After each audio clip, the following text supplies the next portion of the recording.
नमस्कार दोस्तों, जय श्री राम। स्वागत है आप सभी का हमारे YouTube चैनल पे। दोस्तों, जैसा हम सभी जानते हैं, जिसने भी इस मृत्यु लोक पे जन्म लिया उसको अपना ये शरीर त्यागना होता है और प्रकृति के इसी नियम का पालन करते हुए जब जब भगवान विष्णु ने अवतार लिया तब तब उन्हें भी मनुष्य रूपी शरीर का त्याग करना पड़ा। आज के इस वीडियो में मैं आपको भगवान विष्णु से जुड़ी रामा अवतार की उस कथा के बारे में बताने जा रही हूँ जिसका वर्णन रामायण में पढ़ने को नहीं मिलता। अर्थात आज मैं आपको बताऊंगी भगवान श्री राम ने किस प्रकार मृत्यु लोक को त्यागा। साथ ही हम आपको यह भी बताएंगे माता सीता के धरती में समा जाने के बाद प्रभु श्री राम कितने वर्षों तक पृथ्वी पर रहे। कथा को हम विस्तार से जानेंगे। उससे पहले अगर आप हमारे चैनल पे नए हैं तो कृपया करके चैनल को सब्सक्राइब कर लें ताकि ऐसे ही पौराणिक वीडियो आप तक सबसे पहले पहुंचे। चलिए कथा को विस्तार पूर्वक जानते हैं।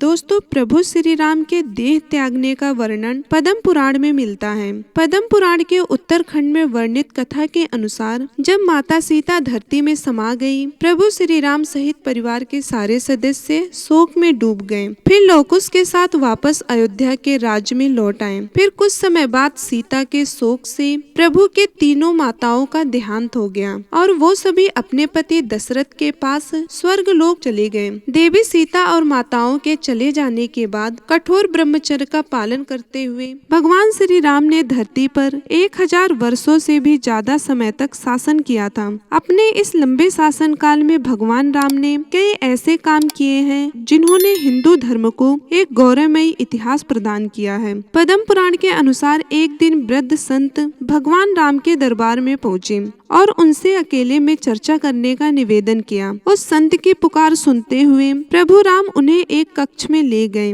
और उनसे पूछा, महात्मा बताइए आपने मुझे क्यों पुकारा है।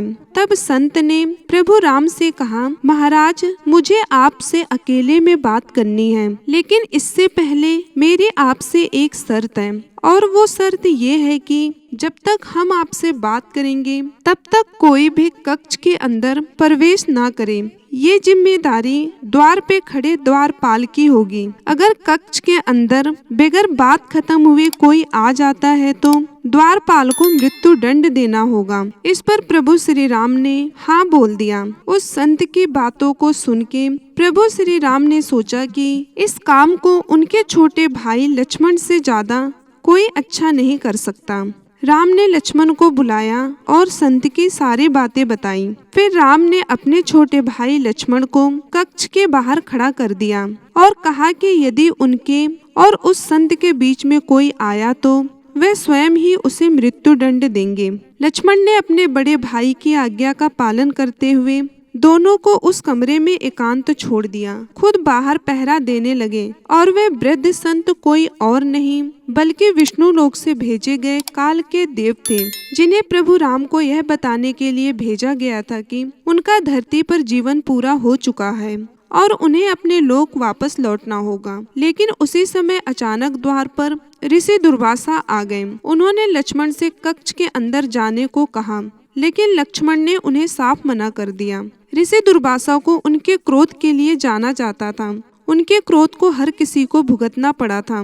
लक्ष्मण के बार बार मना करने पर भी ऋषि दुर्वासा अपनी बात से पीछे नहीं हटे और अंत में भगवान श्री राम और लक्ष्मण को श्राप देने की चेतावनी दे दी, जिसके बाद लक्ष्मण की चिंता और भी अधिक बढ़ गई। वह समझ नहीं पा रहे थे कि वे अपने भाई की आज्ञा का पालन करें या फिर उन्हें श्राप मिलने से बचाएं। इसके बाद लक्ष्मण ने एक कठोर फैसला लिया। अपने प्राणों की चिंता ना करते हुए वे भगवान श्री राम के पास पहुंच गए। लक्ष्मण को चर्चा में बाधा डालते देख श्री राम भी दुविधा में पड़ गए। एक तरफ वह अपने फैसले से मजबूर थे तो दूसरी तरफ भाई के प्यार से मजबूर थे। उस समय शर्त के अनुसार भगवान श्री राम को अपने भाई को मृत्यु दंड देना था। इस विषय को सोचकर वो बहुत चिंतित हो गए। उस समय श्री राम ने अपने भाई को मृत्यु दंड देने के स्थान पर राज्य और देश से बाहर निकल जाने के लिए कहा। उस काल में देश निकाला मृत्यु के समान ही माना जाता था, लेकिन इसके बाद लक्ष्मण ने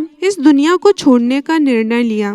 वे सरयू नदी के पास गए। नदी के अंदर जाते ही वे शेषनाग के अवतार में बदल गए और विष्णु लोक को चले गए। अपने भाई के चले जाने से श्री राम काफी उदास हो गए। जिस प्रकार राम के बिना लक्ष्मण नहीं रह सकते थे, उसी प्रकार लक्ष्मण के बिना राम भी नहीं रह सकते थे। उन्होंने भी इस लोक से जाने का विचार बनाया। तब प्रभु श्री राम ने अपना राजपाट और पद अपने पुत्रों के साथ अपने भाई के पुत्रों को सौंप दिया और सरयू नदी की ओर चल दिए। जिसके बाद भगवान श्री राम ने सरयू नदी में जल समाधि ले ली और उसके बाद उस नदी से भगवान विष्णु प्रकट हुए और उन्होंने अपने भक्तों को दर्शन दिए। इस प्रकार भगवान श्री राम ने अपने देह को त्यागा था। हमारे द्वारा बताई गई कहानी आपको कैसी लगी, कमेंट बॉक्स में कमेंट करके बताना ना भूलिएगा। अगर चैनल पे नए आए हैं तो कृपया चैनल को सब्सक्राइब कर लें ताकि ऐसी ही वीडियो आप तक आती रहे। धन्यवाद। जय श्री राम।